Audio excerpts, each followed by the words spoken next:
Hey guys, welcome back to my channel. तो आज का वीडियो होने वाला है कि आप गवर्नमेंट टीचर की जॉब कैसे पा सकते हैं, आपको उसके लिए कहाँ तक पढ़ाई करनी है और कौन से एग्ज़ाम क्वालिफाई करना पड़ता है और आप किन किन राज्यों में ये फॉर्म भर सकते हैं। तो आज का वीडियो इससे रिलेटेड होने वाला है। तो अगर आपको वीडियो अच्छी लगती है, आपको हेल्पफुल लगती है, तो प्लीज़ चैनल को लाइक शेयर एंड सब्सक्राइब करना ना भूलें। तो जो कि डिप्लोमा होता है तो वो आप कैसे कर सकते हैं, ये अलग अलग राज्यों में अलग अलग तरीके का इसमें रूल्स रेगुलेशन बनाए गए हैं। जैसे कि अगर आप बिहार के रहने वाले हैं तो आप 12वीं के बाद डीएलएड कर सकते हैं। अगर आप उत्तर प्रदेश के रहने वाले हैं तो आप ग्रेजुएशन के बाद डीएलएड कर सकते हैं। डीएलएड 2 साल का होता है उत्तर प्रदेश में, जिसमें कि 4 सेमेस्टर होते हैं, तो वो सब आपको क्वालिफाई करना है। डीएलएड करने के बाद अगर आप जैसे कि आप बिहार के रहने वाले हैं और उत्तर प्रदेश में वैकेंसी आई हुई है तो उसके लिए आपको सीटेट निकालना पड़ेगा। अगर सीटेट, हाँ एक बात और है कि आप किसी अपने राज्य से दूसरे राज्य की वैकेंसीज में फॉर्म डाल रहे हैं, टीचर की वैकेंसीज में फॉर्म डाल रहे हैं, तो आपको सीटेट में 90 नंबर लाने पड़ेंगे। 90 नंबर इसलिए क्योंकि अगर आप भले ही अपने राज्य में आप ओबीसी से आते हैं, आप एससी आते हैं, आप एसटी से बिलोंग करते हैं, और इफ़ आप अदर राज्य में आप टीचर की वैकेंसीज में फॉर्म डाल रहे हैं तो आप जनरल में काउंट किए जाएंगे। तो जनरल का जो पासिंग मार्क्स होता है सीटेट में वो होता है 90 नंबर। तो सबसे पहले आप अपना सीटेट निकालिए, उसमें आपके 90 नंबर आने ज़रूरी हैं।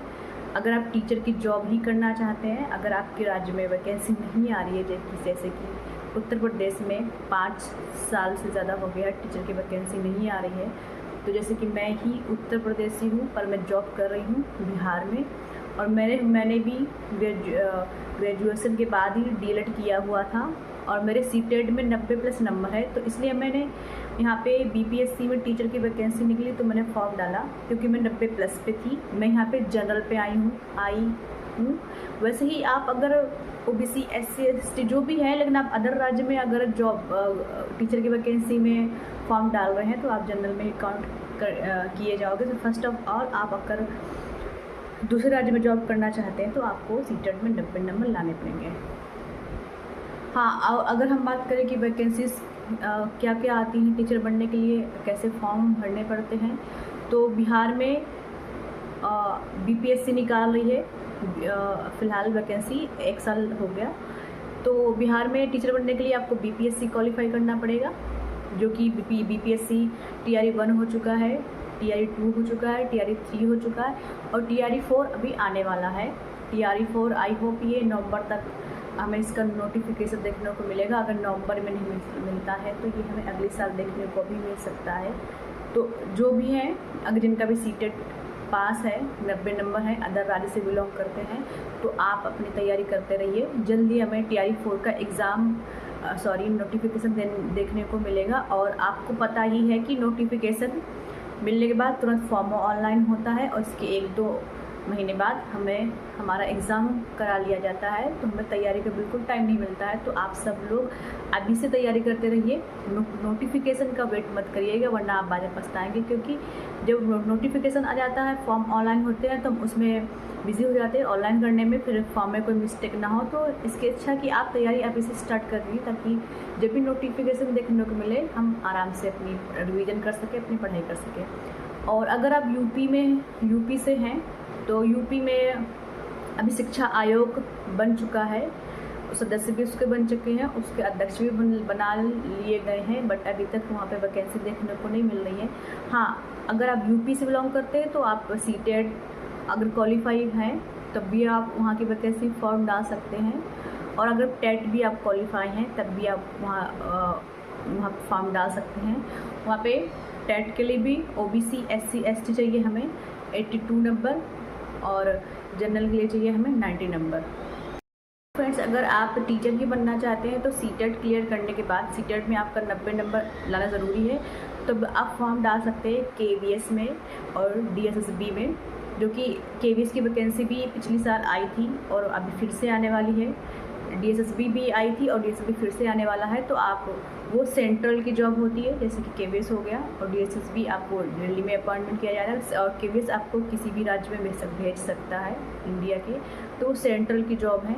बाकी BPSC ये आपको बिहार में अपॉइंटमेंट मिलेगा, और अगर आप यूपी में डालते तो आप ऑब्वियसली आप यूपी में ही अपॉइंटमेंट आपको मिलेगा।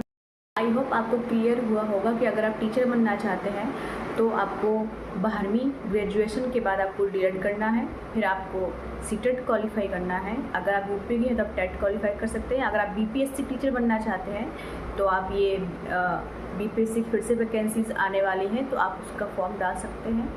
और जैसे ही BPSC TRE 4 का नोटिफिकेशन आता है मैं आपको इन्फॉर्म कर दूँगी।